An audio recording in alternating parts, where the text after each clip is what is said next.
میں آپ کے لیے ایک ضروری خط لایا ہوں۔ عمرو نے یہ کہہ کر وہ خط اکلیمو کو دے دیا۔ اس نے خط کو دیکھا، ناک منہ چڑھائی اور کہنے لگا، میں وہاں ہرگز نہیں جا سکتا، مریض کو یہیں لے آؤ۔ یہ سن کر عمرو سخت مایوس ہوا۔ اکلیمو کی بڑی منت سماجت کی مگر وہ ٹس سے مس نہ ہوا۔ آخر عمرو نے کہا، اگر آپ میرے ساتھ چلیں تو جواہرات سے بری ہوئی ایک تھیلی پیش کروں گا۔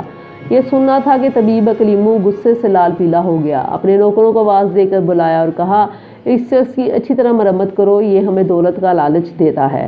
اکلیمو کے ہٹے کٹے نوکر عمرو کی طرف لپکے، لیکن عمرو نے فوراً سبز کمبل اوڑھ لیا اور نظروں سے غائب ہو گیا۔ وہ لوگ اسے سارے مکان میں ڈھونڈتے پھرے، لیکن عمرو انہیں دکھائی نہ دیا، حالانکہ وہ اکلیمو ہی کے کمرے میں دروازے کے قریب کھڑا تھا۔ رات ہوئی، سب لوگ چلے گئے اور اکلیمو اپنے کمرے میں اکیلا رہ گیا۔ تب عمرو نے آگے بڑھ کر اس کا ٹینٹوا دبایا۔ اکلیمو سمجھا کہ کسی جن نے اسے پکڑ لیا ہے۔ اچانک عمرو نے آواز دی اور کہا، اب بولو، بڑا طبیب بنا پھرتا ہے، میرے ساتھ سرادیپ چلے گا یا یہیں تیرا گلا گھونٹ دوں؟ چلوں گا، ضرور چلوں گا، اکلیمو نے ہاتھ جوڑ کر کہا۔ تب عمرو نے اکلیمو کو اپنی زمین میں ڈالا۔ اس کے کمرے کا کل سامان، تمام کتابیں اور دعاؤں کے مرتبان بھی زمین میں رکھے اور یہ پشتارا پیٹھ پر اٹھا کر باہر نکلا۔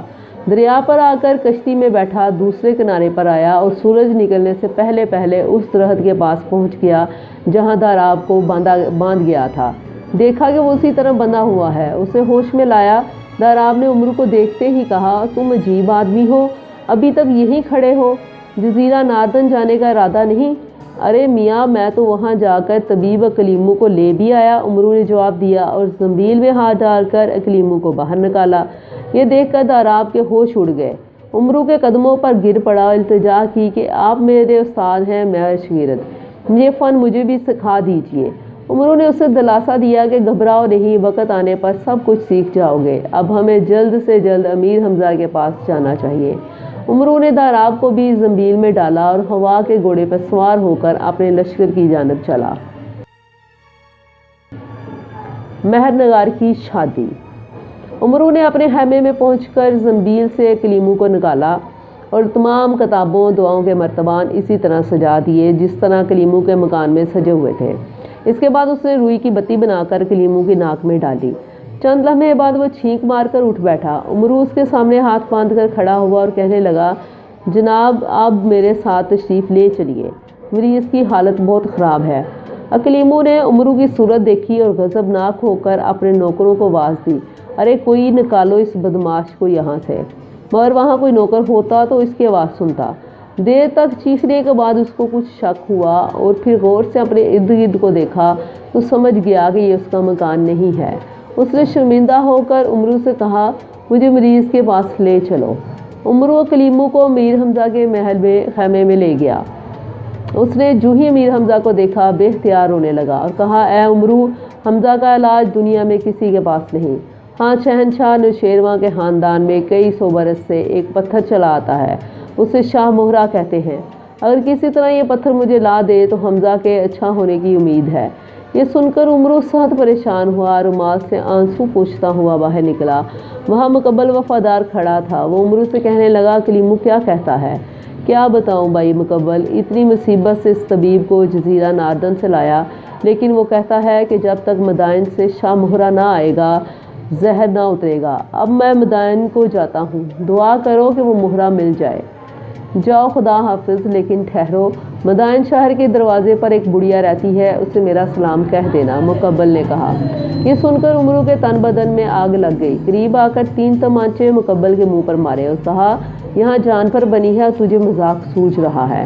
اسی وقت مقبل کو بزرگ مہر کی نصیحت یاد آئی کہ جب تک عمرو کے ہاتھ سے 3 تمانچے نہ کھا لینا، اس وقت تک اسے شاہ مہرہ کے بارے میں کچھ نہ بتانا۔ 3 تمانچے کھا لینے کے بعد وہ ہنسا اور کہنے لگا، تو مدائن کس لیے جاتا ہے؟ شاہ مہرہ تو یہی موجود ہے۔ پھر تو نے مذاق کیا، عمرو نے دوبارہ گھونسا تانا۔ میں سچ کہتا ہوں، بزرگ مہر نے میرے سامنے امیر حمزہ کے سینے میں رکھا تھا۔ عمرو نے جھٹ مقبل کو گلے سے لگا لیا اور اکلیمو کے پاس پہنچا۔ وہ اسے دیکھ کر بولا، تم ابھی بھی یہی ہو؟ میں سمجھا تھا کہ شاہ مہرہ لینے مدائن چلے گئے ہوں گے۔ مہرہ تو امیر حمزہ کے سینے میں رکھا ہے، عمرو نے جواب دیا۔ اکلیمو نے حیرت سے عمرو کی جانب دیکھا، پھر امیر حمزہ کے جسم کا معائنہ کیا۔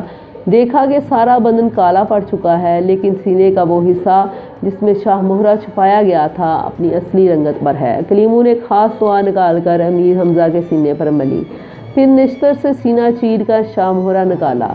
مہرے میں سوراخ تھا۔ کلیموں نے سوراخ میں ڈورا ڈال کر مہرہ امیر حمزہ کے حلق میں اتار دیا۔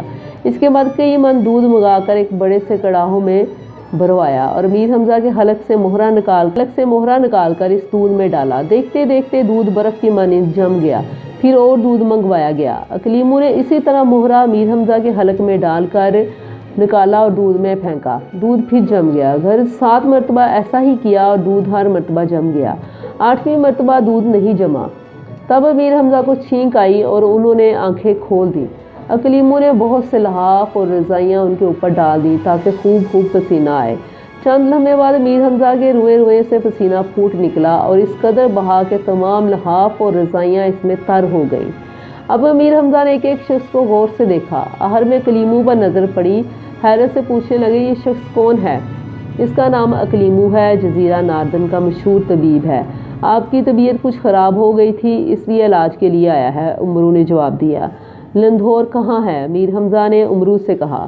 امرو اسی وقت گیا، زنبیل سے لندھور کو نکال کر ہوش میں لایا اور اسے ساری داستان کہہ سنائی۔